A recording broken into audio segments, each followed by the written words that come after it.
Today is October 12th, 1951, and this is the 5-Minute News with Charlie Pulcher on KCNBC.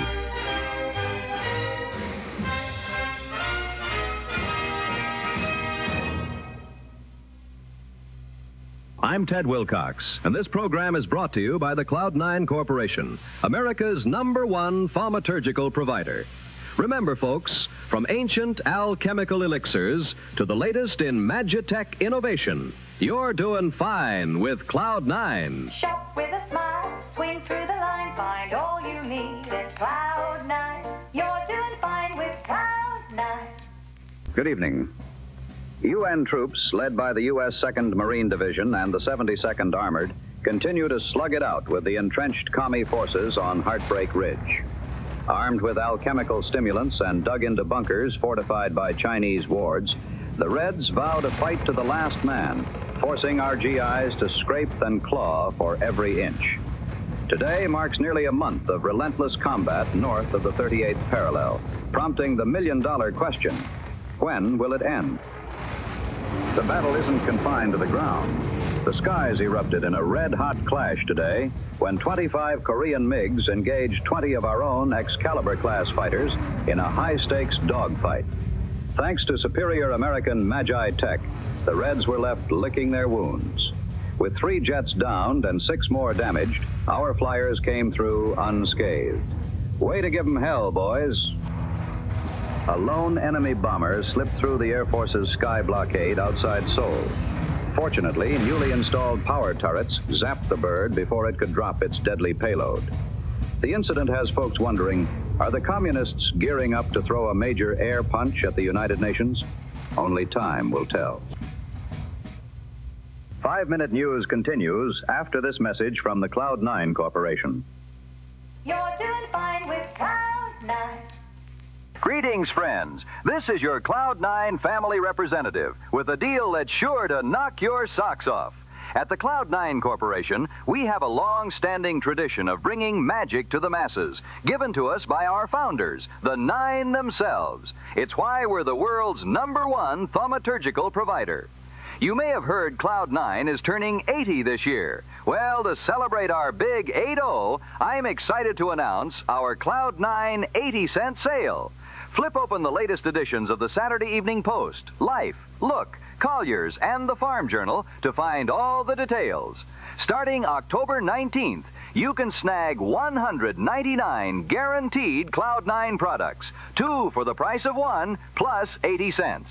And that's not all. We've got 49 luxury items priced so low you'd swear we conjured them.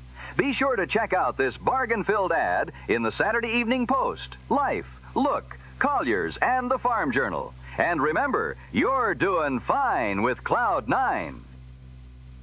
Shop with a smile, swing through the line, find all you need at Cloud9. You're doing fine with Cloud9.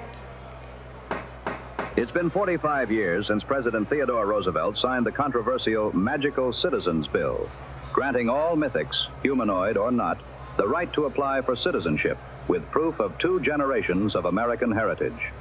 Yet the debate rages on.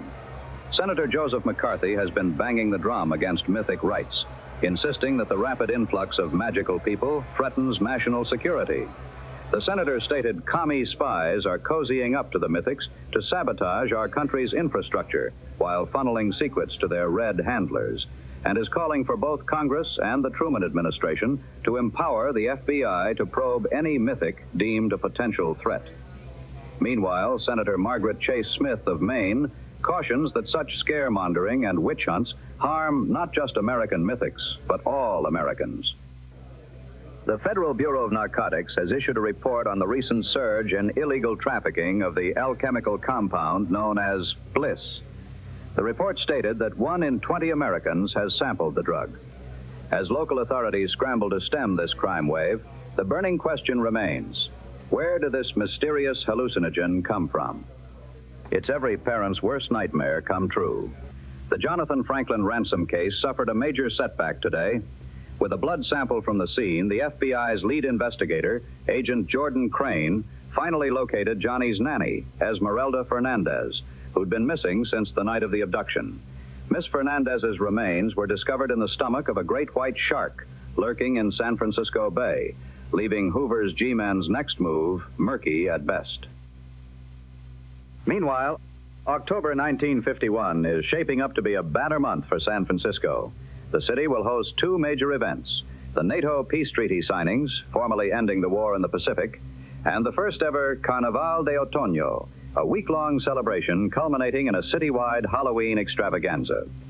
A brief kerfuffle arose when delays in the treaty threatened to disrupt the festivities. But thanks to the concerted efforts of city officials and local business owners, led by millionaire philanthropist Hugh Lichten, the festival will proceed as planned. And finally, today marks the 80th anniversary of the Great Revelation, the day the Nine shared the gift of magic with the world. From Washington to Moscow and everywhere in between, cities across the globe honor the men who, in an act of unprecedented selflessness, distributed their incredible discoveries and changed the globe forever. I'm Charlie Pulcher, and that's the news.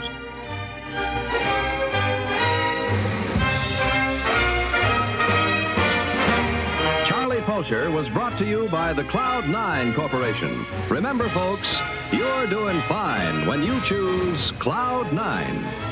I'm Ted Wilcox, and you're listening to KCNBC, the station that brings you Amos and Andy and the Jack Benny program. Now, ride out with us to the Lone Ranger.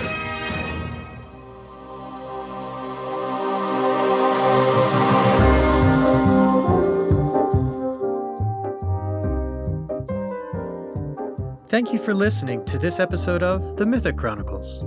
The story continues every Tuesday and Thursday. If you're enjoying the journey, please consider rating and reviewing the podcast. Your words might help bring more mythics into the fold. To listen ahead, unlock bonus content, and gain access to VIP Discord roles and behind-the-scenes updates, check out our Patreon or visit us at SeanTLaffertyBooks.com. I'm Sean. Thanks again for being here.